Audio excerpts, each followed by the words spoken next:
Hello and welcome. Thank you for joining us for First Person Conversations with Holocaust Survivors.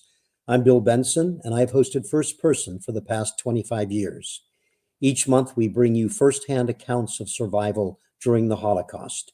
Each of our First Person guests is a volunteer at the museum. Please send us any question you have and let us know where you are watching from in the live chat. We are honored to have Holocaust survivor Ninetta Feldman share her firsthand account of survival with us. Ninetta, thank you for joining us and for agreeing to be our first person. Hello, everyone, and thank you very much for inviting me to participate in this program. Ninetta, you have so much to tell us in what's going to be a very short hour, so we'll get started. Your family lived in Greece, and your parents, Leon and Esther, were married in 1929. Your brother Michael was born the following year in 1930. Before we turn to what you all experienced during World War II and the Holocaust, please tell us about your parents.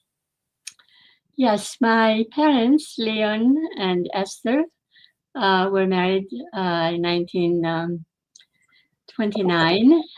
This is a photo of them during their honeymoon in Corfu in Greece. They were a very happy couple. And of course, this is a very happy moment in their lives, not knowing what they were going to face later on. Your father, you've described your father, Leon, as your hero. Would you say more about that? My father was born in Ioannina. It's a city where his ancestral home is located. Ioannina is the northwest corner of Greece near the Albanian border. He was one of several brothers and two sisters. He was my hero. He was a very kind, generous, and dignified man with a very profound sense of social responsibility. He, unlike his family, who was engaged in the production of dairy products and wine, he pursued a career with the National Bank of Greece. He was instrumental in establishing a home for the aged in Ioannina, and also introducing a choir in the synagogue, which was quite an innovation for that time. And you've described your mother as very independent and told me that she worked as an assistant to her father in his store, which in Albania you described as revolutionary. Say more about her. Yes, my mother was born in Delvino, Albania. Her parents had moved there for economic opportunities, better economic opportunities. And my mother was a very bright, independent, and strong-minded person. And unlike her contemporaries, she liked to work with her father in the store, the fabric store that he owned, developing skills that proved to be very useful later on in her life. And I know we'll talk a little bit more about that later. In the town of Ioannina, Greece, where your parents lived, most Jews often did not come into contact with non-Jews except for your father. And why was that? The Jewish community of Ioannina was a very large community of close to 2,000 on the eve of World War II. And their lives revolved around the two synagogues, and they came in contact with Christians through their businesses, but socially they preferred to interact with other Jewish families. My father, because of his job at the National Bank of Greece, he developed friendships with his colleagues and their families, long-lasting friendships. And so that was different for him compared to other members of the community. How would you describe your parents' lives with your brother Michael in the years before your birth? My father had to transfer because of his job from Ioannina to another city called Arta, and then to Preveza, and then another transfer to the city of Agrinio. This photo here was taken in Arta, and it's one of the many outings organized for the employees of the National Bank of Greece and their families. My parents are depicted in the on the left, in the back, and then my brother front. He was 5 or 6 years old at the time. As you mentioned, your father was transferred several times, including to the city of Arta, which is where you were born in March 1938. And then in 1940, when you were 2, he was transferred again, this time to the city of Agrinio. And this is where your family lived when World War II began in September 1939. What was this time like for your parents and your family? 1940, life for us was very quiet and normal. My father worked at the bank, and my brother attended high school. Agrinio was a typical Greek provincial city of about 30,000 people. The city was engaged in the production of tobacco, and it had a high school and a movie theater, and a central square where people after work would go to stroll and socialize. Ninetta, we have a question that's just come in from a viewer named Alyssa, and Alyssa asks, what was the Jewish community like in Agrinio? It was a very, very small community. It consisted of a total of 8 families that lived in different parts of the city. There was no synagogue, and uh, once a year, the families would gather in the home of one of the Jewish residents on Yom Kippur, the day of um, atonement, which is the most important date in the Jewish calendar, to recite the prayers, the traditional prayers. But that was the extent of the Jewish observance.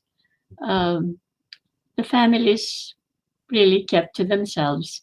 It was not an organized community. Ninetta, before we go on, I want you to know that we have people that are watching and listening today from all over the United States, as well as from other countries. So today, for example, we have people watching you from New Jersey, Florida, Tennessee, and Maryland. And I also want us to welcome our international viewers today from Denmark, Italy, and India, and other countries. So you've got a lot of people from a lot of places watching today. In late 1940, Italian troops invaded Greece, but were pushed back. The following April in 1941, Nazi Germany joined Italy in the war against Greece. During this time, your father, who was almost 40 years old at the time, was drafted into the Greek army. Tell us what that meant for him and for your family. Yes, my father was ordered to present himself to Ioannina to join his company there. And my mother, my brother, and I decided to accompany him to Ioannina and stay at my aunt's house while father was marching to the front, the border between Greece and Albania. It was a very unsettling period for our family because father had served his draft when he was drafted earlier, many years earlier, and he was really not well trained or well prepared for the army at this point. So this was the second time that he had actually been in the army. And as you said, he's 40, he's not in great shape. And he had quite a trek, if I remember you telling me correctly, with a mule going a long distance to get where he was supposed to go with the other troops. Yes, he joined his company and had to walk, dragging his mule along all the way to the border. It was a very arduous kind of experience for him. He would relate all of his adventures and events all the way from Ioannina to the border. He reached the border with his company and waited there for several days for the order to attack the Italian troops that were amassed in occupied Albania. But the order never came.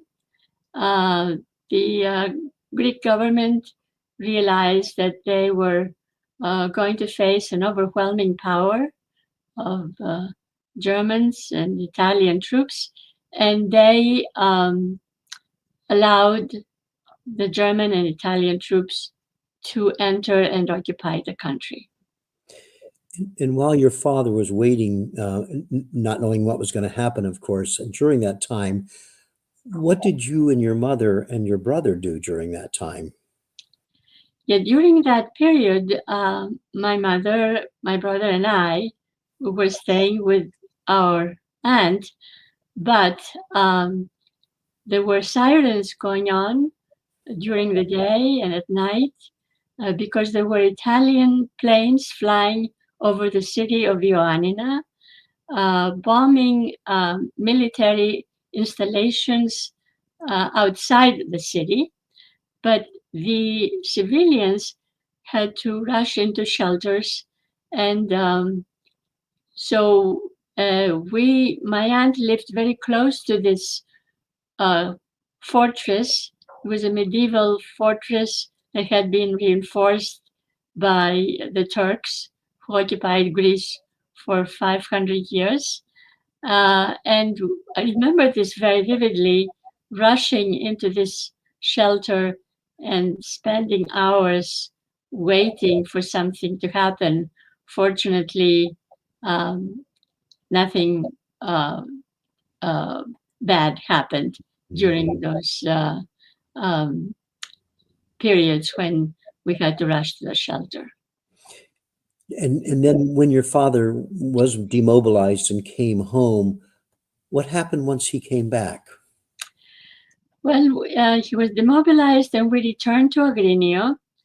And now Agrinio was under Italian control because the country was divided into zones of occupation. One zone in the north was the Italian zone, and also part of the northeast part of the country came under the control of the Bulgarians, who were allies of the Germans. And then the rest of the country was under the control of Italy. So our city, Agrinio, and the city of Ioannina, where our very large extended family lived, were under the control, were in the Italian zone. So for us, life returned to normal. My father returned to his work.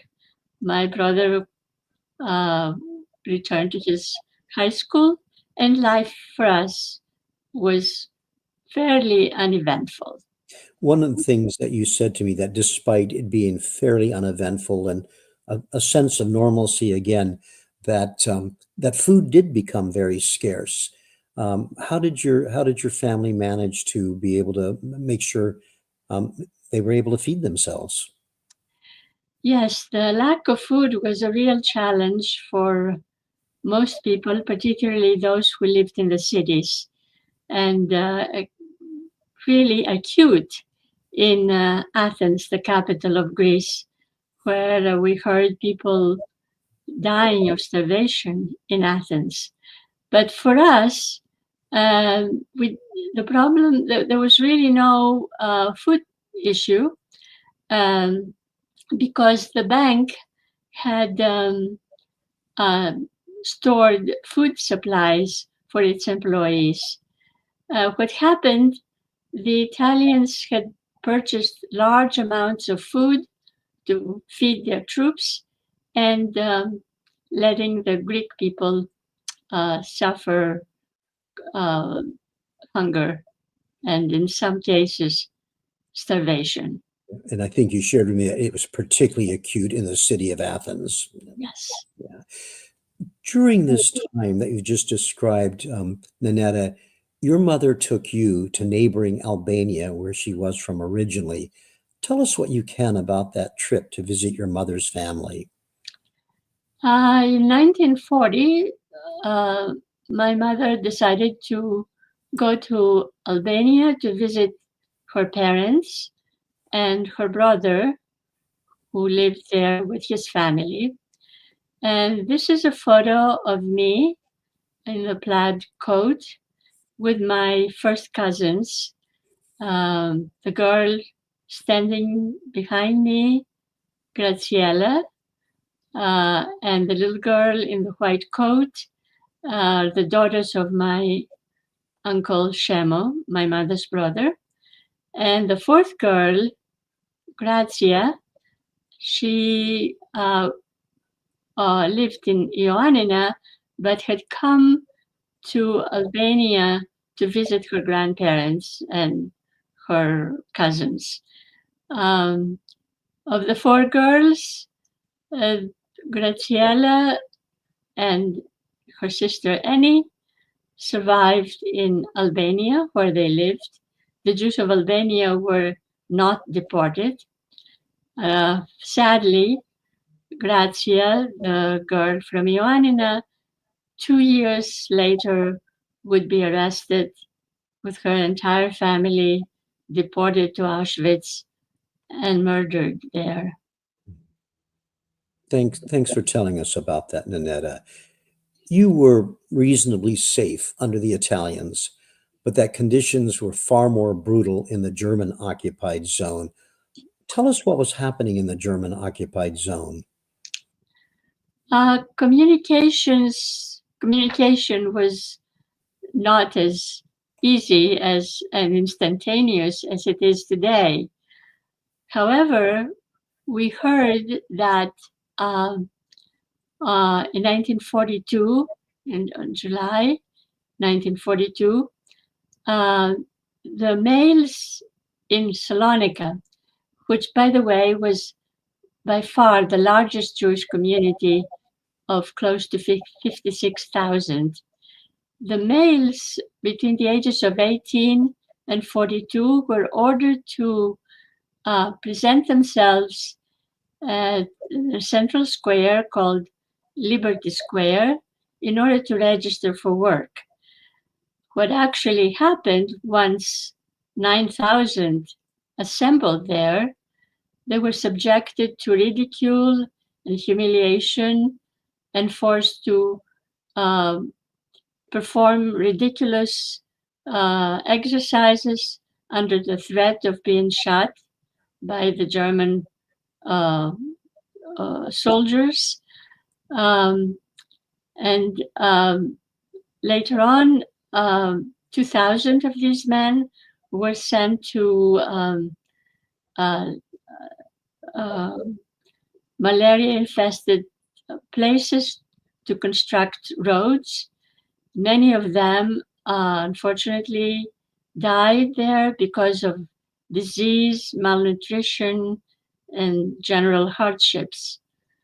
And so we heard these rumors. They were not rumors, really. They had actually taken place. And we also observed that a number of families from Salonika had left the city seeking the relative safety to cities in the Italian zone. Some of them passed actually through our Agrinio, through our city.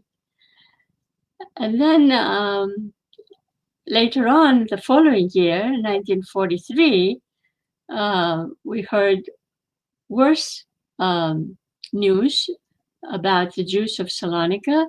We heard that they were being transported to Poland, specifically Krakow, Poland, for security reasons. They were told that they were going to build their own community with their own mayor, and that was the news that circulated. The word that was disseminated was resettlement to Krakow, Poland. But certainly no knowledge or understanding of what actually awaited them once they were deported and resettled. No, none. Before we go on, Ninetta, I would like to just remind our audience to please share any questions that you have for Ninetta via the chat. We hope that you will have questions to ask of her. In 1943, the countries fighting against Nazi Germany and Italy the Allies invaded southern Italy. Italian forces surrendered to the Allies in September 1943, leading the Nazis to take over what had been the Italian-occupied areas of Greece. As a result, things changed quickly and drastically for your family. Will you tell us what happened next? Yes, in September 1943, we heard that Italy was withdrawing from the war, and shortly after that, the German troops moved in and occupied the area that was previously under Italian control. And it was at the end of the month of September that a Jewish member of the Greek resistance approached my father and told him that the Jews of Athens had gone into hiding, and that he advised us to leave the city, and told us that the other Jewish families of Agrinio were also planning to leave Agrinio. And once your father heard that, your parents then approached your neighbors to get advice about where to go. Where did they decide to go, and how did they make that happen? We turned to our neighbors for help, and they were all very eager to help us, and they suggested different places outside Agrinio where we could go and hide. And my father decided to follow the advice of Thomas Bokoros and his brothers, who were members of the Greek resistance. They were known as the partisans. In this photo, you can see Thomas seated in the first row. He was among the leaders of the Greek resistance, which, by the way, by 1943 and 1944 had become very strong. And not only men, but also women participated in the resistance. So Thomas and And his brothers advised us to leave our house as soon as possible and move to their house. And they were going to arrange for us for transportation to leave the city. So my parents distributed our household to among our neighbors, and they took whatever they thought would be needed for us wherever we were going to go. Some, blankets, clothing, cooking utensils, and some food. And they also arranged for with the bank uh, to provide food supplies uh, to a villager that would come periodically from the place wherever we were going. At this point, we didn't know exactly where we were going. All we knew is that we were leaving the city. But this person would come and take a horse load of food from the bank and deliver it to us in the place where we were going. We did not tell anyone where we were going except to one. We shared this information with only one family whose son was a member of the Greek resistance, and we asked them not to share this information with anyone. And shortly after you got to the Bocoros's home, a terrifying incident occurred, one that you remember. Will you tell us about that? Shortly after we arrived at the Bocoros home, a German soldier burst into the house and looked around. My mother became terrified, and she pushed me to the adjacent room. She pulled the covers off the bed, and she pretended to be making the bed as though she belonged there. The German soldier just simply looked around, and not finding what he was looking for, he left. But my mother was so frightened with the presence of a German soldier, that she asked Thomas to go to the bank where my father had gone that morning to turn in his papers, and had him leave the bank as soon as possible, and because the situation she felt was very, very dire. So Thomas ran to the bank, and he confronted the director and of the bank, and told him that you should let Mr. Matzes leave the office right away. And he added, if anything happens to this family, I will hold you responsible. So my father left immediately, came to the Bocoros family, and we waited there for transportation out of the city. Ninetta, we have a video question that's been submitted from a student named Sydney. Let's go ahead and hear Sydney's question of you. Hi, my name is Sydney Suma, and I'm from Fairfax, Virginia. My question is, how did you trust your neighbors not to tell Nazi officials when they would come and sweep through the towns about your whereabouts? Thank you. Sydney asks, how did you trust your neighbors not to tell Nazi officials about your whereabouts? That's a very good question, Sydney. As I said earlier, the neighbors were very eager to help us. There was trust between us and our neighbors.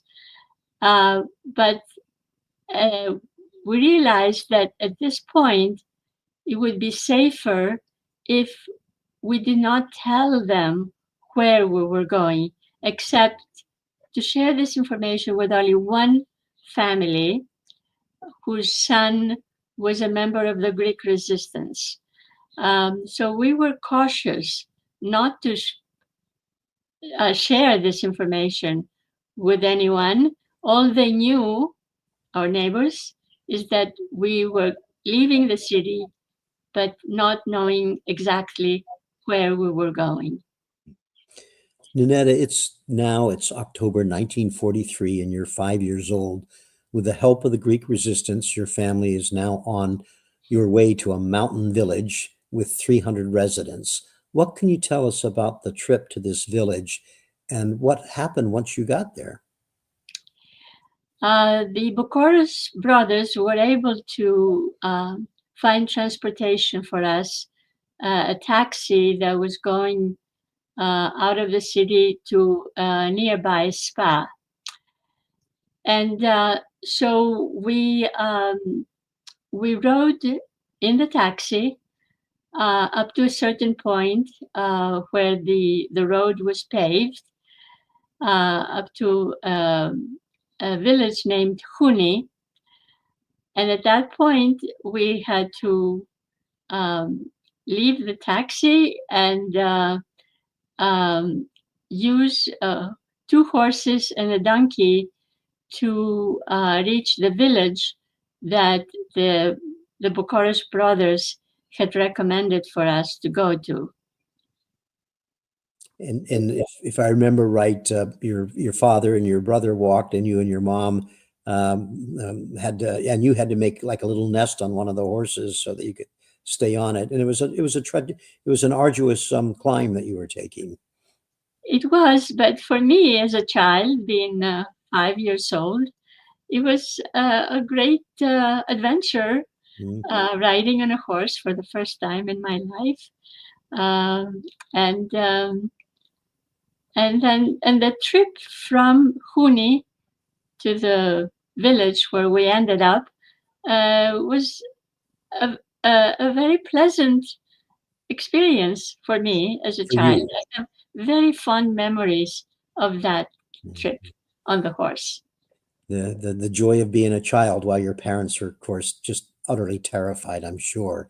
I'd like to share a question with you, Ninetta, from a viewer named Nancy. Nancy says, since you were forced to hide in the small village, did you rely on the kindness of the Greek villagers? Yes, very much so. The village consisted of 300 people. It was a very poor, primitive village. They didn't have all the conveniences that we city people were accustomed to. The villagers, the Greeks are very hospitable people, and they helped my father secure wood and to construct 2 beds, because the room that we occupied had absolutely no furniture other than a table and 4 stools. They were very helpful, lending my father the tools and materials that he needed, and very welcoming. Another viewer named Sid asks if the people in this village knew that you were Jewish. Yes, they knew we were Jewish, but we tried to keep a low profile and not to appear any different than the rest of the villagers. We went to church every Sunday morning and befriended the village priest, who was a very kind man. And he liked to come to our house to drink a cup of coffee that my mother prepared for him. The leader of this small village was able to get German identification cards for your family. Can you tell us a little bit more about that? Yeah, shortly after we arrived to Psilovrachos, the president of the village sent the necessary documents to the German authorities in Agrinio in order to obtain identification cards for my father and my mother. The names that were given had been changed to sound more like Greek Christian names. For example, my father's name from Leon became Leonidas. His father's name from Nahum became Nahumis. His mother's name from Sarah became Nina. My mother's name, Esther, became Eftihia. And so, and strangely enough, the IDs did not ask for a religion, which was surprising, but most likely the Germans, by not asking for a religion, they did not want to raise any questions that the Jews were going to be treated differently from the non-Jews. I might just add here that you mentioned all the names that were changed, but yours was not changed. I did not have, I was a child, and neither, so my brother and I did not get any IDs. You didn't need ID. And my name, Ninetta, sounds pretty Greek. So it was not one of the biblical names that were easily identified as Jewish names. Ninetta, in November 1943, your family fled the village for a place higher in the mountains. Why did you leave this village and where did you go? We were told that a German patrol was approaching Psilovrachos, and under no circumstances did we want to be in the village while the Germans were approaching. So we were advised to leave Psilovrachos and walk up higher in the mountains and spend the time, stay in the home of a villager who lived at the very top of the mountain in a remote location. And after you got to this remote location, your brother saw in the distance men on horses coming your way. Tell us what happened, because that was pretty significant. Yes, my brother saw a line of men riding horses and moving in our direction. And he yelled, "The Germans are coming." And that frightened my parents and me. And we scattered behind the house of the villager and hid behind trees and boulders. And our hosts realized how frightened we were of the Germans, and they recommended that we spend the day in a nearby cave and return to their home at night. And that is what we did for 8 days. We shuttled back and forth between the cave and the homemade shelter deep in the woods and the villagers' home at night until we heard that the Germans had retreated from Psilovrachos, and then we returned to our home. Tell us about this picture that we're about to show. Yeah, these are fragments of the cave where we spent the day. That my brother, who revisited the village after the war, he was able to obtain as a souvenir of that adventure of ours. Ninetta, even though you were really young at the time, that incident, that time in the cave and in the woods, you remember very well. Do you remember if you too were also terrified? Was it very scary for you? Yeah, the cave was a scary experience for me. And I remember my father trying to explain to me how caves form through erosion of minerals. It was a little lesson on geology, Mhm. and because we had to spend several hours in the cave and the homemade shelter, my father tried to distract us and entertain us by telling us biblical stories that he greatly embellished, in order to pass the time. Once, as you began to tell us, once the Germans retreated back down the mountain, you returned to the village. The food you had brought with you to the village was gone. The harvest was over, and now winter was coming on. This did cause your parents to panic. What were your parents able to do to try to obtain food for you? Yes, my mother gathered our clothing, and accompanied by my brother, my 13-year-old brother, she walked from village to village, exchanging clothing for food, cheese, eggs, flour, cornmeal. Um, she used the sheets that we had brought and the mattress covers to make clothes, um, pants for men, and shorts for boys, and shirts for men.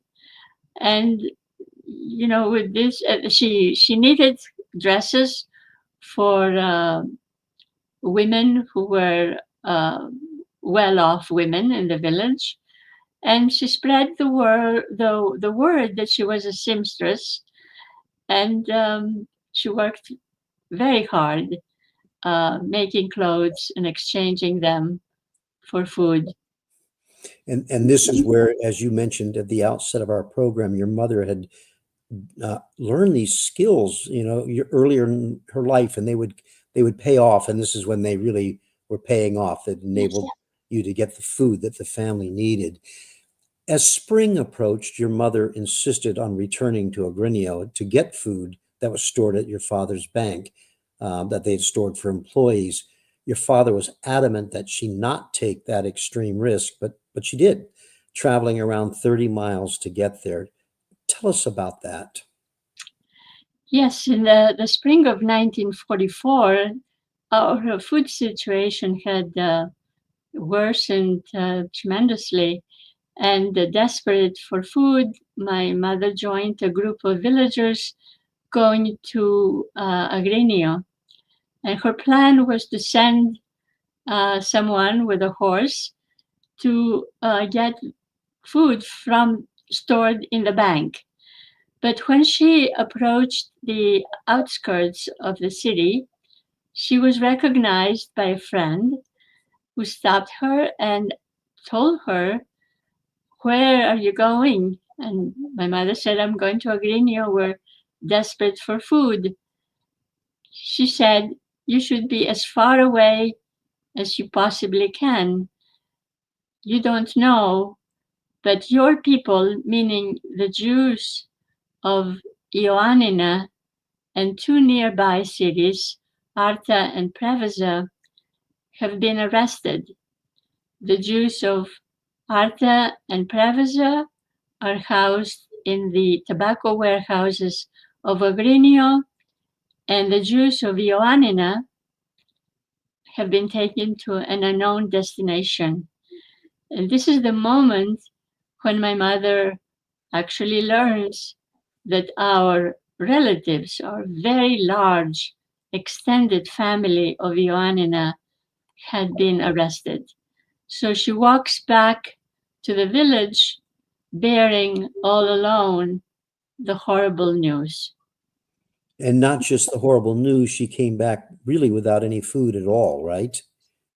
Yes. Yeah. The news about the rest of the Jews in the cities, including your extended family in Ioannina, was devastating to your parents. How did your parents respond to that? It's very hard for me to really understand how painful it must have been for them and for us, for my brother, especially my brother who knew our relatives very well. My parents came up with a comforting idea that most likely our relatives and the Jews of the other cities had been resettled in Poland, like the Jews of Salonika, and when the war is over, we will be reunited. And so this is how they coped with that knowledge that when the war is over, we will be reunited. They will return to Greece from wherever they were taken. Your mother, who, what I know of her through you was an extraordinarily determined woman. And so in the midst of trying to find a way to respond to the arrest of all the family members, she and your brother actually took a trip to a clandestine British mission that had been set up nearby to support the partisans that were fighting. Tell us about that trip. Yeah, my parents felt like that they had to let the world know that innocent men, women, and children were being arrested and taken out of the country. And they discovered that in the village of Prianza, a nearby village, there was a British military mission that was supporting the Greek resistance. And so my father decided to write letters to inform the world, in quotes, of what had happened. So he wrote a letter to the government, the Greek government in exile, and the British government to inform them of what had taken place. And my mother and brother carried these letters to the British mission. They met with the officers there. They explained the purpose of these letters. And the message that they got is that there was really nothing that could be done. Mm-hmm. The only little sliver of a silver lining of that effort to go to the British mission is because the British allies were parachuting in supplies. Your mother gathered up a whole bunch of parachute silk, right? And then was able to go back to starting to make clothes again to go out and trade it for food. Yeah, exactly. There was a parachute drop for the British mission, and there was an abundance of parachute material, which, as you probably know, is sort of greenish, silky, light material that the villagers were gathering. And my mother got a very large amount of this material, and she came home and with my brother, and she started sewing dresses for little girls and shirts for men using this material. And I should let everybody know that she did not have a sewing machine. She had to do it all by hand with a needle and thread and scissors, her precious tools that she protected very carefully, because if she lost them, it would really be devastating, because she wouldn't be able to continue with her work. And Ninetta, you shared with me that by August 1944, given how hard this was, your mother was very tired of sewing and then taking long, hard trips to try to be able to swap for food goods. So she decided to take a break. She took you and your brother to a nearby river spa, but that led to fleeing once more to even higher into the mountains, but this time with the entire village. And you remember this very vividly. Tell us about it. Yes, while we were really enjoying the river spa, this was a place where a lot of recuperating resistance members would come. And we were there for a couple of days. And then suddenly the leader of the resistance in that location announced through a bullhorn that that that the Germans were moving in the direction of the spa, of a Hello spa, and that advised everybody to leave urgently. And so my mother, my brother, and I left the spa, returned to the village, and then we saw the entire village, um, all the residents of the village, leave along with their animals to a higher plateau in the mountains named Kamaria, because they were informed that the Germans were setting the villages on fire. They were retaliating against the villagers who were supporting the resistance with food and shelter. Mhm. And so we ended up very high up in the mountains, the entire village, with their animals. And from there, from this high location, we witnessed a horrifying scene as the Germans were setting fire to a neighboring village. And then they started setting on fire the houses in Psilovrachos, our own village. But fortunately, and for some unknown reason, they stopped burning the houses in Psilovrachos. And once that happened, you were able to, and they started going back down the mountain. You were able to return to that village at that point. Yes, we as soon as the fires in Psilovrachos ended, and we realized that the Germans had retreated, we returned to Psilovrachos, and there were a few villages that lost their homes and really turned to their neighbors to start their lives again, borrowing tools to rebuild their homes. And they had lost everything that they had built, and it took them a lifetime to build whatever they had. These were very poor people. In October 1944, the Germans really retreated, leaving the area. And for your family, this meant liberation. What was the return to Agrinio like for your family? Yes, in October, when we realized that the German troops had left Greece, my parents returned to Agrinio in order to find a home and start life again. This is a photo taken the day they returned to Agrinio. They were so much aware of the importance of the events that had taken place that they actually went to a studio to take this photo.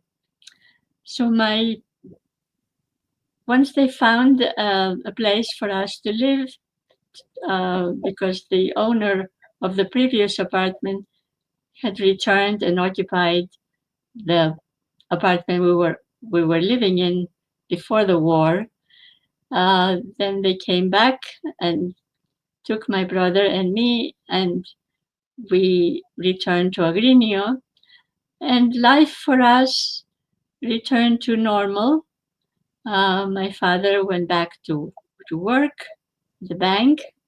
My brother returned to his high school, and I was enrolled in the elementary school in Agrinio.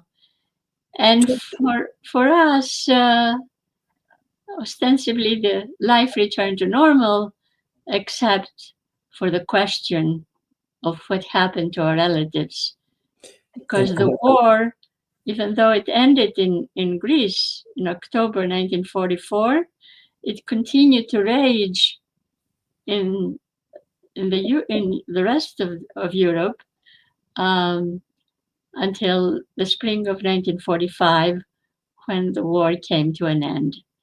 And then my parents were waiting in agony to see what happened to our relatives.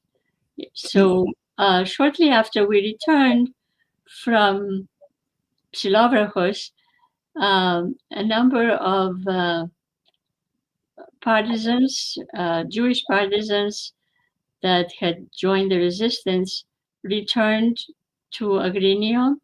They passed through Agrinio, having come down from the mountains, and they returned to their homes, their empty homes in Ioannina, waiting, like we did, for their families to return. Ninetta, please tell us how you found out what did happen to your relatives. It was a few months after the war ended in Europe in the spring of 1945. It was a few months later that some relatives who survived the camps, they are the ones who told us that our relatives would never come back. We learned that on March 25th, 1944, the Germans in Ioannina, with the aid of the Greek police that acted as interpreters, they knocked on the doors of the Jews of Ioannina and ordered them to make a bundle of clothing and food and blankets and assemble in a central square in Ioannina. And there, 97 trucks without any protection from the snow and rain that kept falling on that very cold, wintry day. And they were taken from Ioannina to the city of Larissa, and from there directly to Auschwitz, where they were murdered. Ninetta, tell us about this photograph, if you don't mind. This is a photo from the German archives that was given to us to identify people that my parents, my brother knew. And in this photo, you see my first cousin, Sam Meir, the young man on the left. He fortunately was able to escape before they left Greece on the way to Larissa, and he joined the Greek resistance and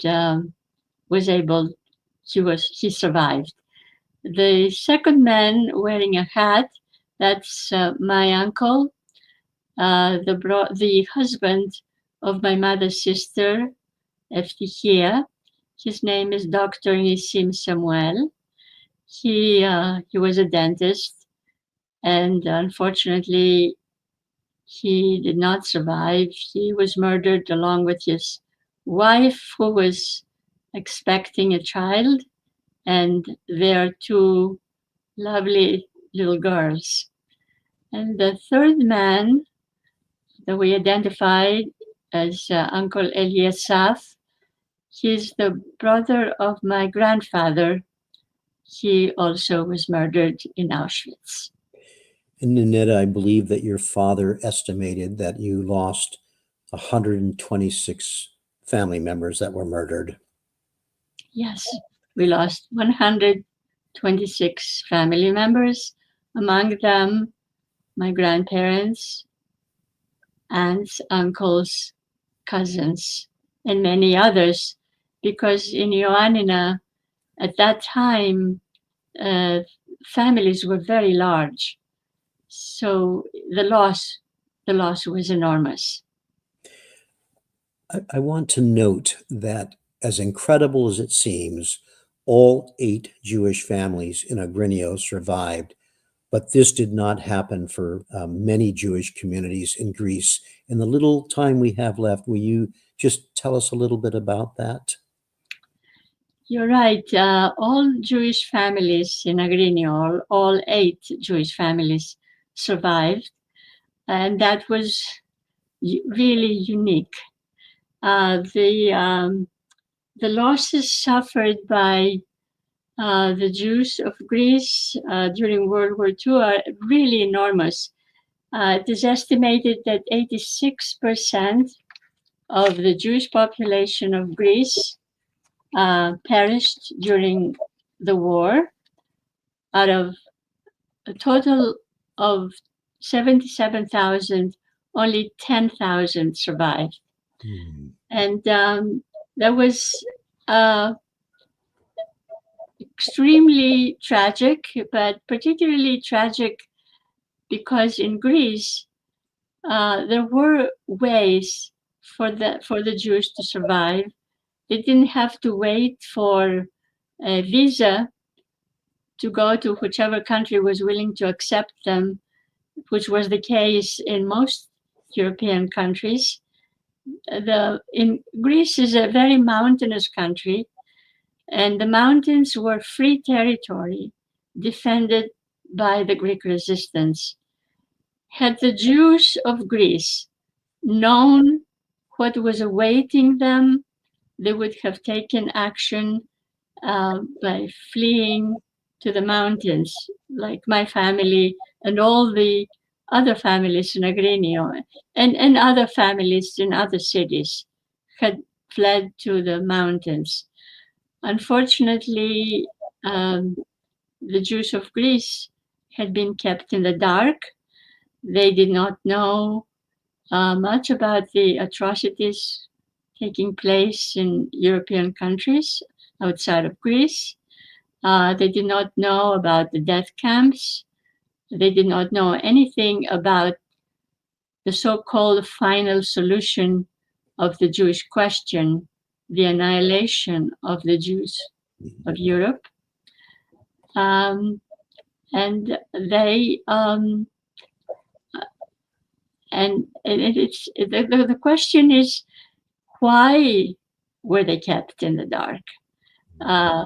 We now know that the governments of Great Britain and the United States knew of the final solution as early as the fall of 1942, and yet no effort was made to inform the Jews of Greece or any effort to save them. It's a very sad realization, and it's a question that history should try to answer. Mm-hmm. Ninetta, I just have one more question for you, and that is, as we face a dangerous surge in anti-Semitism, please tell us why you feel it is important to share your firsthand account of the Holocaust and what all of us can learn from it. I come to the conclusion that Hitler alone could not have killed 6 million Jews.